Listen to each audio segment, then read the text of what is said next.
Hi, I'm Alan Wenzel, Freepod host, thanking you for tuning in to this week's Freepod interview. In recent years, climate change has been a much discussed topic throughout this country and across the world.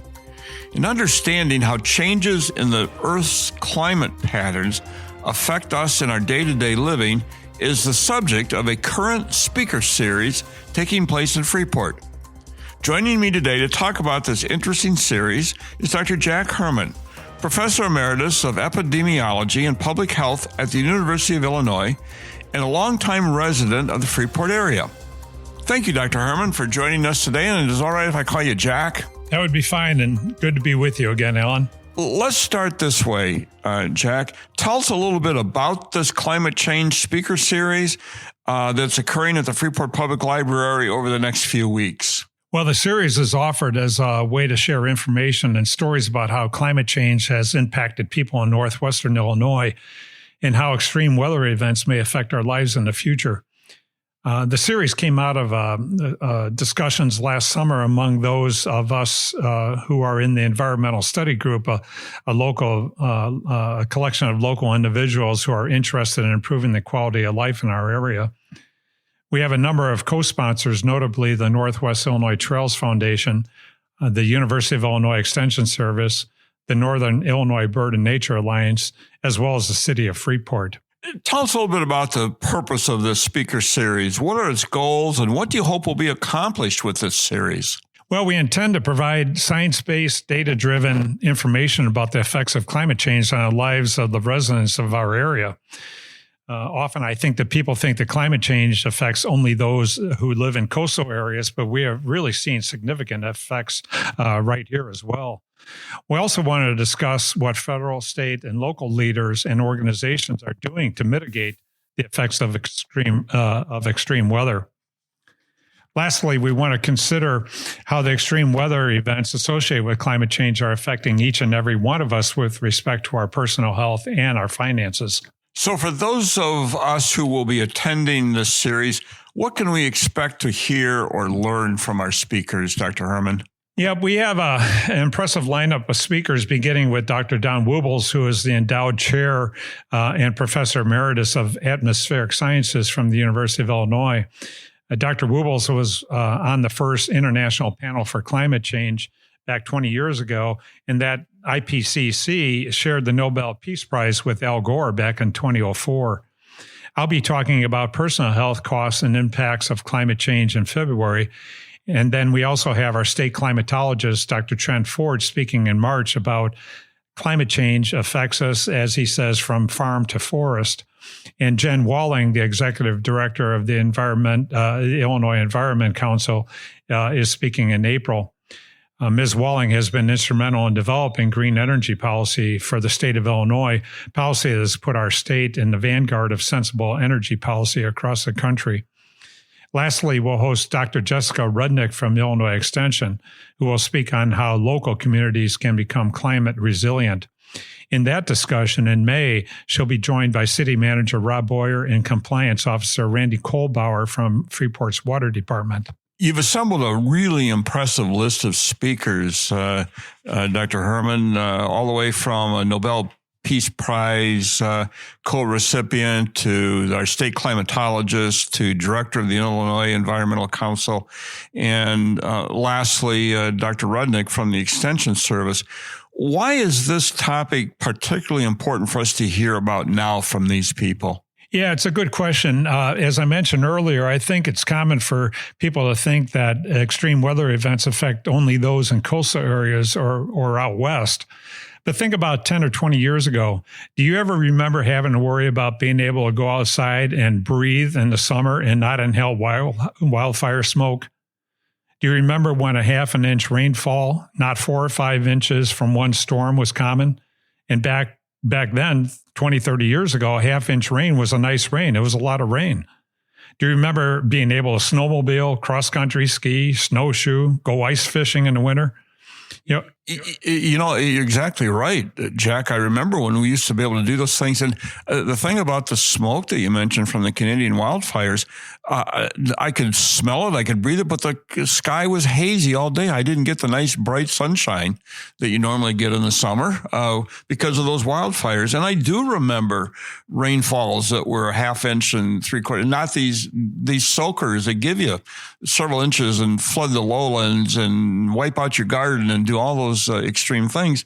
You're exactly right. It's a lot different today. It seems to me the events are more extreme and occur more frequently for us. I'll be talking about the effects of wildfire smoke in February when we consider the health impacts of climate change. But researchers have shown that wildfire smoke, especially the wildfire smoke that comes from burning buildings, is about 10 times as toxic as that from just normal air pollution from burning fossil fuels. Right? Yeah. Wow. And, the temperature changes too, Jack. I'm sure we're going to hear a little bit about how the temperature swings have affected us. Yep. Yesterday it was 55 degrees. It was on January 13th. And now we dropped about 30 degrees in about 16 hours. Anymore we go from 30 degrees below normal to 30 degrees above normal. And those are the extremes that are associated with climate change.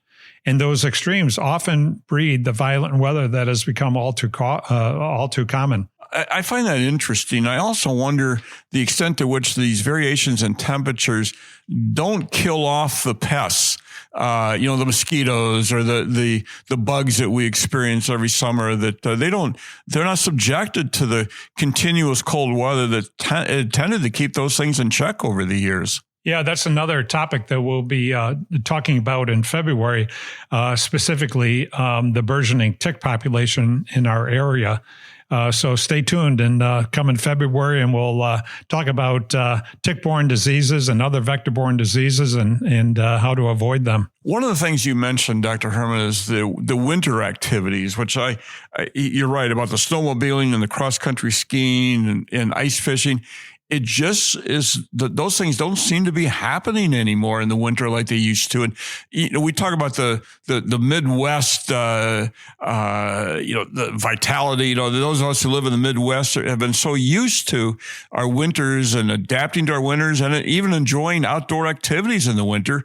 We can't do that in the same ways we used to, can we? Because of these extremes in weather. We're all lucky to be living in the Wisconsin driftless area. I don't have to tell you, we have hills, we have watersheds, we have great air. This is a wonderful area for recreation and especially winter recreation activities. And they're not only part of our identities, but they're also an economic driver for our area, from lodging and restaurants and fuel sales. And, people feel better physically and emotionally when they can get outside and enjoy a beautiful winter day with snow on the ground. And mud season is supposed to be in March, not in January. That's an excellent point. And, I hadn't thought about that in before, about it being an economic driver. We have attracted a lot of people to this area for skiing, for snowmobiling, for the recreational things that come with winter snow, if I can say, snow and cold. And that is just not happening like it used to, is it? No, it really isn't. I'm a cross-country skier, downhill skier, and snowshoer. And, we had, this year we had the snow the 2 weekends after Thanksgiving.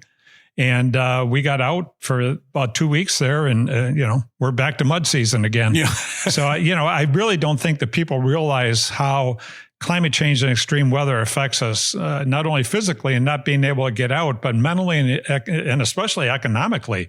So, we'll talk all about these things during the next 5 sessions in the next 5 months. Yeah, I think that's what's drawing me to this series, Jack, is the fact that we're going to hear more specifics about how our physical, mental, and even economic well-being are affected by these extreme changes in climate and weather, and with the overall changing in the climate patterns. And as I said, you've got a really amazing array of speakers that are coming our way. Could you talk just a little bit more about where this is all going to take place and when, and how we could become a part of participating in this speaker series on climate change and how it affects us here locally? Yep, the series will be held at the Freeport Public Library. They've always been so amenable to working with us. Some of you may remember the Community Health Forum series we had for 3 years prior to the pandemic. And the library is a great venue for meetings like this. So the library, if you don't know, is located at 100 East Douglas in Freeport. And the series will run monthly from January through May. Each session will start at 6:30. And it'll be a combination of lecture and discussion with ample time left for questions from the audience. The series, of course, is free and open to the public. If you want more information on the schedule, you can see it on the Freeport Public Library calendar at freeportpubliclibrary.org or on the many mini posters that we've distributed around town. And we want to remind our listeners, just because you may have missed one of the speakers' sessions or two, doesn't mean you can't come to the rest of them, because they're each individually can stand on their own. And I'm sure there'll be links and ties among all 5 of these persons and their speakers and their topics. But don't be afraid to come on out, even if you've missed one or two. It's going to be a very informative series, Dr. Herrmann, and I think folks are going to gain a lot from this if they attend. Yep. These are the type of speakers whom we often get to see and hear only in larger metro areas. And we're really lucky to be able to host them here in Freeport. I hope that we get a great turnout for each of the sessions in this important series. And thanks again for spreading the word. And thanks again for asking me to join you today. Dr. Herrmann, thank you. We really appreciate you taking some time to talk about this speaker series. Again, for more information, go to the Freeport Public Library website, freeportpubliclibrary.org, and it'll have all the information you need about where and when and who. And we hope to see you at one of these sessions. And I thank you again, Jack, for taking some time to talk about how we can learn more about how climate change affects our lives here in Freeport and in Stevenson County. This is Alan Wenzel reminding you to tune in to the regular news podcast beginning at noon on Thursdays on all major podcast platforms, and our weekly interviews, which drop every Tuesday at noon in those same locations. And our thanks go out to the Mass Communications Department at Highland for producing these podcasts for Freepod. Thanks so much for listening.